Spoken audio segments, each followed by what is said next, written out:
اعوذ باللہ من الشیطان الرجیم بسم اللہ الرحمن الرحیم۔ صحابیات کریمات رضی اللہ تعالیٰ عنہ۔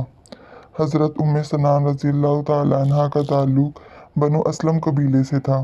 غزوہ خیبر کے لیے آپ صلی اللہ علیہ وسلم تیاری فرما رہے تھے تو حضرت سنان رضی اللہ تعالیٰ عنہ حاضر ہوئی۔ عرض کیا، اے اللہ کے رسول، میں بھی آپ کے ساتھ جانا چاہتی ہوں، بیماروں اور زخمیوں کا علاج کروں گی۔ آپ صلی اللہ علیہ وسلم نے فرمایا، اللہ کی توفیق سے نکلو۔ غزوہ کے اختتام پر جب رسول اللہ صلی اللہ علیہ وسلم نے حضرت سنان رضی اللہ تعالیٰ عنہ کو مال غنیمت سے ایک سرخ موتی اور چاندی کا زیور بطور انعام عطا فرمایا۔ غزوہ تبوک کے موقع پر آپ صلی اللہ علیہ وسلم نے صدقہ کی اپیل کی۔ اس کے نتیجے میں جس طرح صحابہ کرام رضی اللہ تعالیٰ عنہ نے بڑھ چڑھ کر حصہ لیا، اسی طرح صحابیات کریمات رضی اللہ تعالیٰ عنہ نے بھی بڑھ چڑھ کر حصہ لیا۔ حضرت سنان رضی اللہ تعالیٰ عنہ کہتی ہیں، اس موقع پر میں نے حضرت عائشہ رضی اللہ تعالیٰ عنہ کے گھر رسول اللہ صلی اللہ علیہ وسلم کے سامنے ایک کپڑا بچھا ہوا دیکھا، جس پر کستوری، کلائی، بوندے، پازیب، بالیاں اور انگوٹھیاں پڑی تھیں، جو خواتین نے مجاہدین کے لیے جمع کروائی تھی۔ صحابیات کریمات رضی اللہ تعالیٰ عنہ کا اپنے قریب و عزیز و اقارب کو غزوات کے لیے تیار کرنے، ان کی شہادتوں پر صبر و ثبات سے کام لینے، دوران جہاد مجاہدین کی خدمات بجا لانے اور جہادی فنڈ میں حصہ ڈالنے کی تفصیلات بیان کرنے کا مقصد یہ بتلانا ہے کہ اسلام کو دنیا کے ایک کونے سے دوسرے کونے تک پہنچانے کے لیے جس طرح صحابہ اکرام رضی اللہ تعالیٰ عنہم نے قربانیاں دی، اسی طرح صحابیات کریمات رضی اللہ تعالیٰ عنہ نے بھی قربانیاں دی۔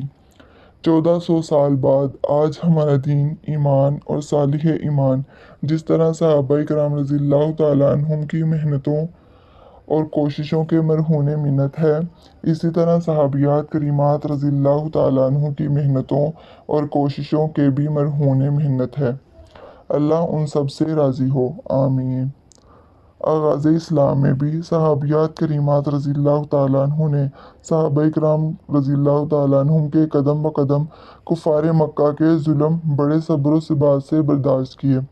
ہجرت کی اجازت ملنے پر صحابیات کریمات رضی اللہ تعالیٰ عنہم نے بھی صحابہ کرام رضی اللہ تعالیٰ عنہ کے دوش بدوش ہر طرح کی صعوبتوں اور تکلیفوں کا خندہ پیشانی سے مقابلہ کیا، اور جب غزوات مقدس کا گھٹن اور مشکل ترین دور شروع ہوا، تب بھی صحابیات کریمات رضی اللہ تعالیٰ عنہ نے رسول اللہ صلی اللہ علیہ وسلم کی اجازت سے صحابہ کرام رضی اللہ تعالیٰ عنہ کے ساتھ دامے درمے قدمے اور سخنے حصہ لیا۔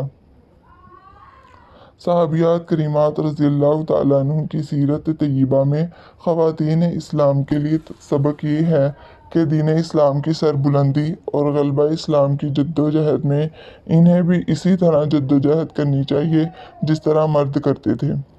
والمؤمنون والمؤمنات بعضهم اولیاء بعض یأمرون بالمعروف وینہون عن المنکر ویقیمون الصلاة ویؤتون الزکاة ویطیعون اللہ ورسولہ اولئک سیرحمہم اللہ ان اللہ عزیز حکیم۔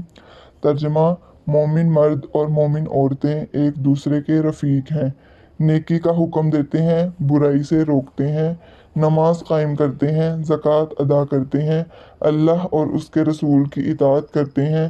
ایسے لوگوں پر اللہ ضرور رحمت نازل فرمائے گا، بے شک اللہ غالب حکمت والا ہے۔ سورۃ توبہ آیت نمبر 71۔